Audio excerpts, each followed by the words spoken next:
Hello friends, નમસ્કાર. અંશુસ કુકબુકમાં તમારું સ્વાગત છે. હલવાઈને ત્યાં બનતી મીઠાઈ ખૂબ જ ટેસ્ટી લાગે, કારણ કે હલવાઈ પાવડર શુગરના બદલે બુરુખાંડનો ઉપયોગ કરતા હોય છે.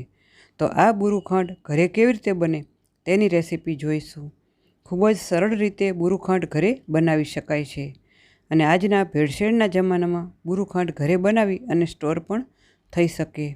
અને બીજી રેસીપી છે દાણેદાર મગજના લાડુ.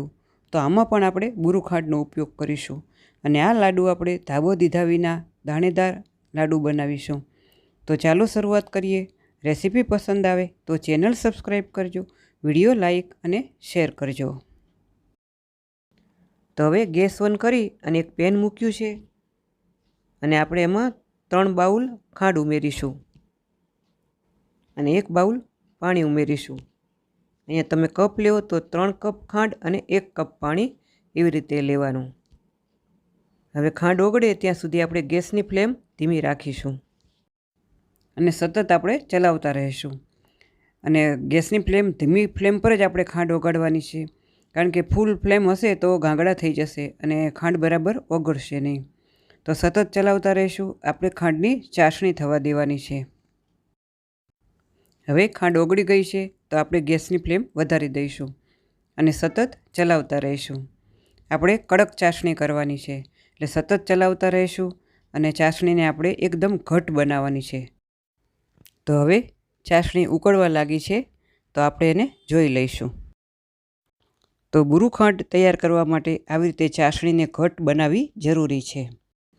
સતત ચલાવતા રહીશું અને ચારે બાજુથી જે ઘટ જામે તે પણ આપણે અંદર મિક્સ કરી લેવાનું છે. તો હવે આપણે એક ટીપું લઈ અને ચાસણી ચેક કરીશું. તો આપણે હાથમાં લઈ અને જોઈ લઈશું કેટલા તારી બને છે. 1 તારી બને પછી આપણે એમાં ઘી ઉમેરવાનું છે. તો અત્યારે 1 તારી ચાસણી બને છે, પણ આપણે હજુ એને કડક ચાસણી બનાવવાની છે, એટલે થોડીવાર આપણે થવા દઈશું. હવે 1 ચમચી ઘી ઉમેરી દઈશું. ઘી ઉમેરવાથી બુરુખાંડ એકદમ છૂટી છૂટી બને છે. છૂટી છૂટી એટલે કે દાણેદાર ખાંડ બને છે, અને ઘી ઉમેરવાથી એકદમ આપણી બુરુખાંડ સોફ્ટ રહે છે. તો આપણે ફરી એને ચેક કરી લઈશું. તો અત્યારે જાડો તાર બને છે, ચાસણી ઘાટી બની ગઈ છે. તમે જોઈ શકો છો એકદમ ઘાટી દેખાય છે. તો હવે આપણે ગેસની ફ્લેમ બંધ કરી અને ગેસ ઉપર જ આપણે 2-3 મિનિટ આપણે આવી રીતે હલાવીશું. હવે ચાસણીને ઠંડી કરવાની છે, તો સતત ચલાવતા રહીશું. જેમ જેમ ઠંડી થતી જશે તેમ તેમ બુરુખાંડ બનતી જશે. તો 2-3 મિનિટ પછી ગેસ ઉપરથી પેન નીચે લઈ લઈશું, અને પછી પણ આ પ્રક્રિયા સતત ચાલુ રાખવાની છે, નહીંતર અંદર ગાંગડા બની જશે અને બુરુખાંડ સારી રીતે બનશે નહીં અને એકદમ સ્મૂથ નહીં બને. તો હવે પેન નીચે લઈ લીધું છે, અને નીચે પણ આપણે સતત આવી રીતે ચલાવતું જ રહેવાનું છે. ચારે બાજુ જે ચોટે તે પણ આપણે અંદર મિક્સ કરી અને પાછી એને ફેલાવી દેવાની, અને પાછું આપણે એને સારી રીતે મિક્સ કરી લેવાનું. તો આ પ્રક્રિયા 5 થી 7 મિનિટ કરશું એટલે આપણી બુરુખાંડ એકદમ બની જશે. તો તમે જોઈ શકો છો બુરુખાંડ બનવા લાગી છે, અને એમાં જે ગાંગડા બને છે એને પણ આપણે અંદર ભાગી લેવાના છે, અને પાછું ભાગી અને મિક્સ કરી અને પાછું આપણે થોડીવાર આ ચાલુ રાખશું એટલે બુરુખાંડ બનતી જશે. તો આ જ પ્રક્રિયા મેઇન છે, નહીંતર પછી ગાંગડા કડક બની જાય. તો આવી રીતે બુરુખાંડને બનતા વાર પણ નથી લાગતી, અને આપણે ઘરે બુરુખાંડ આસાનીથી બનાવી શકાય છે. તો બુરુખાંડ તૈયાર થઈ ગઈ છે, તમે જોઈ શકો છો. તો હવે કોઈ ગાંગડા પણ દેખાતા નથી, અને સરસ બુરુખાંડ તૈયાર થઈ ગઈ છે. હવે આપણે એને ચાળી લઈશું, અને પછી મગસના લાડુ, પેંડા, શ્રીખંડ કે પછી કંસારમાં એનો ઉપયોગ કરી શકાય. તો મેં અહીંયા ચાળી લીધી છે, અને તમે જોઈ શકો છો એકદમ સોફ્ટ દાણેદાર બુરુખાંડ બની છે. તો આપણે 1 કલાક એને ઠંડી થવા દઈશું, અને પછી સાફ બોટલમાં ભરી અને આપણે એનો જ્યારે ઉપયોગ કરવો હોય ત્યારે કરી શકાય. રેસીપી તમને પસંદ આવી હોય તો ચેનલ જરૂર સબસ્ક્રાઈબ કરજો, અને વિડીયો ભૂલ્યા વિના લાઈક કરજો. હવે મગસના લાડુ. તો ધાબો દીધા વિના દાણેદાર મગસના લાડુ બુરું ખાંડનો ઉપયોગ કરી અને બનાવીશું. તો મેં અહીંયા ચણાની દાળને મિક્સર જારમાં પીસી અને કરકરો લોટ તૈયાર કરેલ છે, જે 200 ગ્રામ લીધો છે. અને બુરું ખાંડ 150 ગ્રામ અને ઘી પણ 150 ગ્રામ. તો આ એનું પરફેક્ટ માપ છે. આ રીતે મગસના લાડુ સરસ બનશે. હવે ગેસ ઓન કરી અને કડાઈમાં ઘી ઉમેરીશું.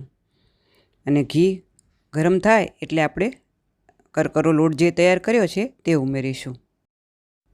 તો બધો જ લોટ આપણે ઘીમાં ઉમેરી દઈશું. અને પછી ઉમેરી અને આપણે ઘીમાં લોટને સારી રીતે મિક્સ કરીશું. તો હવે લોટને ઘીમાં સારી રીતે મિક્સ કરી લઈશું. અને ગેસની ધીમી ફ્લેમ પર જ આપણે લોટને શેકવાનો છે. તો સતત આપણે એને ચલાવતા જઈશું. લોટને ગેસની ધીમી ફ્લેમ પર શેકવાથી જ લોટ સારી રીતે શેકાય છે. અને આ લોટ મિક્સર જારમાં બહુ સરળતાથી બનાવી શકાય છે. અને બહુ જાડો લોટ પણ બનાવવાનો નથી. જરા તરા જાડો રહે એવો જ આપણે લોટ જોઈએ છે, તો એવો જ બનાવવાનો છે. તો આપણે ગેસની ધીમી ફ્લેમ પર જ લોટ શેકવાનો છે. આ ખાસ ધ્યાન રાખવાનું. ધીમી ફ્લેમ પર લોટ શેકાશે તો જ મગજના લાડુ સારા બનશે. તો આપણે સતત એને ચલાવતા રહીશું. અને જેમ જેમ લોટ શેકાતો જશે તેમ તેમ હળવો બનતો જશે. અને એમાંથી ઘી પણ છૂટું પડતું દેખાશે. અને કલર પણ એનો લાઇટ બ્રાઉન જેવો થઈ જશે. તો હવે તમે જોઈ શકો છો, કલર પણ બદલાય છે અને ઘી પણ છૂટું પડતું દેખાય છે. તો હવે લોટ શેકાઈ જવા આવ્યો છે, એકદમ હળવો દેખાય છે. તો મેં અહીંયા 15 મિનિટ સુધી શેક્યો છે અને હવે સરસ રીતે શેકાઈ ગયો છે. તો હવે આપણે દાણો પાડવાનો છે. તો એના માટે આપણે દૂધ ઉમેરવાનું છે. તો 2 ચમચી જેટલું દૂધ આપણે થોડું થોડું કરીને ઉમેરવાનું છે. તો લોટમાં આવી રીતે દૂધ ઉમેરવાથી દાણો પડી જશે. અને પછી 2 ચમચી દૂધ ઉમેરી અને આપણે લોટમાં સારી રીતે મિક્સ કરી લઈશું. અને વળી પાછું આપણે 1-2 મિનિટ થવા દઈ અને પછી 1 ચમચી દૂધ ઉમેરવાનું છે. તો લોટમાં આવી રીતે દૂધ ઉમેરવાથી જ દાણો પડી જાય છે. અને પછી ધાબો દેવાની પણ જરૂર પડતી નથી. અને દાણેદાર મગસના લાડુ બને છે. તો વળી પાછું આપણે 1 ચમચી દૂધ ઉમેરીશું અને મિક્સ કરીશું. તો 2 મિનિટ સતત ચલાવતા રહીશું. અને હવે આપણો લોટ શેકાઈ ગયો છે. તો આપણે હવે એને નીચે લઈ અને ઠંડો કરવાનો છે. તો લોટને 1 કલાક માટે આપણે એને ઠંડો થવા દઈશું. એકદમ ઠંડો થઈ જાય પછી આપણે એમાં બુરું ખાંડ ઉમેરીશું. હવે બુરું ખાંડ ઉમેરીશું અને મિક્સ કરી લઈશું. તો એકવાર સારી રીતે મિક્સ કરી અને પછી બાકીની બુરું ખાંડ આપણે ઉમેરીશું.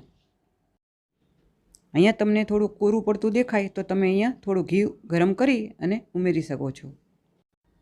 પરંતુ આપણે ઘીની જરૂર નહીં પડે. મગસના લાડુ થોડા ઘીમાં પણ બની જાય છે.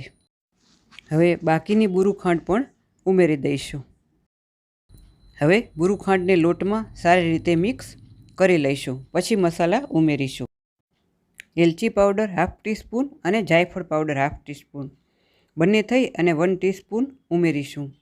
અને લોટમાં સારી રીતે મિક્સ કરી લઈશું. હવે કાજુ બદામ પિસ્તા કટ કરેલા 1 ટેબલ સ્પૂન ઉમેરીશું. અને પછી dry fruits powder 1 table spoon ઉમેરી અને લોટમાં સારી રીતે મિક્સ કરી લઈશું. અને બધું આપણે સરસ રીતે હાથેથી જ મિક્સ કરી લઈશું. એટલે આપણને એકદમ લાડુ વળે એવું બની જશે. તો હાથેથી જ મિક્સ કરી અને હવે તમે જોઈ શકો છો આપણે ઘીની પણ જરૂર નથી. અને નાની નાની લાડુળી વાળીશું. તો આવી રીતે આપણે બધા લાડુ વાળી લઈશું. તો દાણેદાર મગસના લાડુ તૈયાર છે. તમને હજુ આ રેસીપી પસંદ આવી હોય તો ચેનલ સબસ્ક્રાઈબ કરજો, વિડીયો લાઈક અને શેર કરજો. ફરી મળીશું એક નવી જ રેસીપીમાં. Thank you for watching.